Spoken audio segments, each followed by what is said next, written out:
Czołem stalkerzy, nie wiem jak nam się to udało, ale dotarliśmy tutaj i faktycznie materiał z Codename Outbreak będzie miał 2 części, a być może nawet 3, ale o tym sobie pogadamy na końcu. Na razie wracamy do tematu, bo Codename Outbreak jako dziecko ukraińskiego game devu z początku XXI wieku nie miał ani łatwego życia, ani tym bardziej historii. Mimo tego, że prace nad grą przebiegały całkiem sprawnie i dosyć szybko, to biorąc pod uwagę ambicje twórców silnika, o których mówiłem więcej w poprzednim materiale z tej serii, to w pewnych kwestiach trzeba było niestety iść na skróty.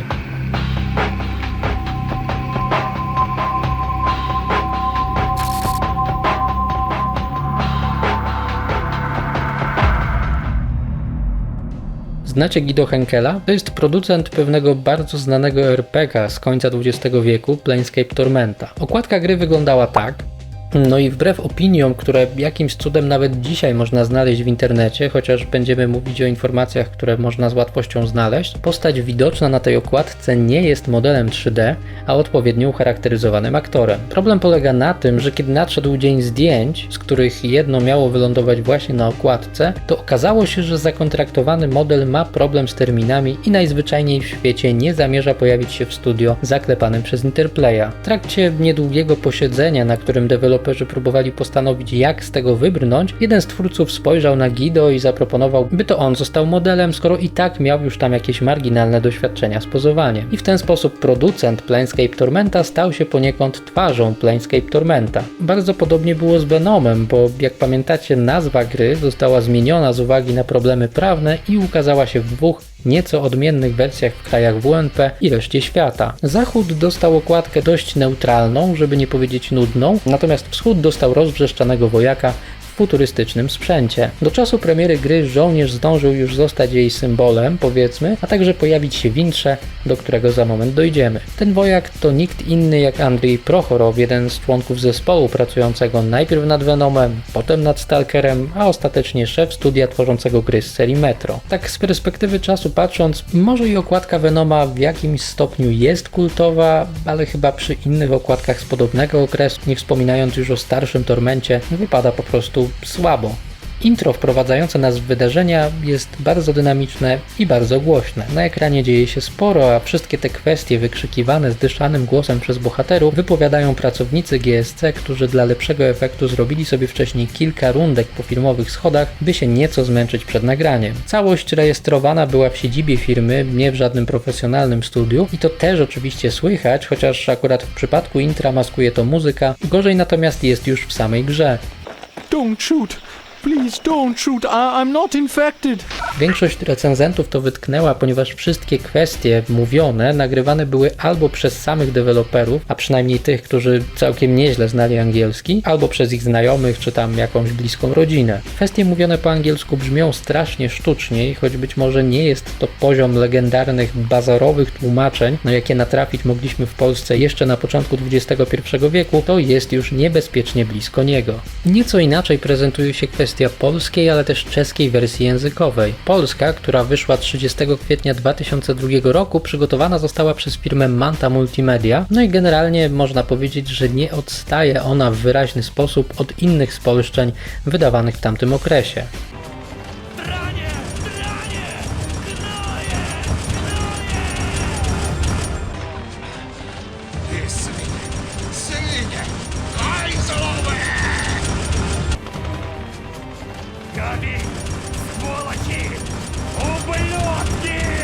Za czeską wersję, jaka ukazała się kilka miesięcy wcześniej, odpowiada Top Distributors, a w tej chwili żadna z nich nie jest dostępna w sprzedaży. No, chyba że posiadacie tytuł w formie fizycznej, na przykład z czasopisma Click, bo pełną wersję Codename Outbreak dodano do numeru z lutego 2003 roku. Pracownicy GSC wcielili się w postacie występujące w grze i to nie tylko podkładając im głos. Codename Outbreak, czy też Venom jest strzelanką taktyczną, w której zawsze kierujemy dwuosobowym oddziałem śmiałku. Partnera dobieramy sobie wedle uznania, a wybierać możemy m.in. spośród deweloperów GSC, jacy użyczyli swoich twarzy żołnierzom. Okej, no teraz jak się na to patrzy, to wygląda to śmiesznie, właściwie żenująco, karykaturalnie, ale kiedyś naprawdę pozwalało oszczędzić sporo czasu, no i przy okazji parę groszy. No dobra, my tu gadu o grze, ciekawostki swoją drogą, historia swoją drogą, a jak się teraz w to gra? Z perspektywy czasu oczywiście średnio, bo mówimy tutaj o grze, która ma w tym momencie już ponad 20 lat, no a w dodatku korzysta z autorskiej technologii, która próbowała pod każdym względem przewyższyć konkurencję i to troszkę widać. Vital Engine w zasadzie wyszedł z tej próby raczej zwycięsko, jako sama technologia, ale ostatecznie okazał się być dokładnie taki jak gra, czyli mocno średni. Wszystkie elementy, które Zabariański i Wood próbowali dopracować, zrealizowano w sposób co najwyżej dostateczny. Sztuczna inteligencja członków naszego zespołu oraz przeciwników jest faktycznie całkiem niezła, ale jednocześnie sama podkłada sobie nogę w różnych najprostszych aspektach, takich jak chociażby reakcja na dźwięki. Wrogowie dostrzegą was momentami z absurdalnej odległości, choć nie jest to ciągle poziom niektórych modów do Stalkera, w których bandyci z dwururkami zdejmują nas z drugiego końca mapy jednym celnym strzałem. Mimo tego ponadprzeciętny wzrok wrogów w Venomie tak naprawdę nie jest najlepszy na bliższe odległości. Na przykład trupy leżące na trasach patrolowych nie robią na naszych adwersarzach żadnego wrażenia. Podobnie jest z ich słuchem. Przeciwnicy bez problemu zlokalizują naszych żołnierzy po odgłosach kroków, ale świszczące obok uszu kule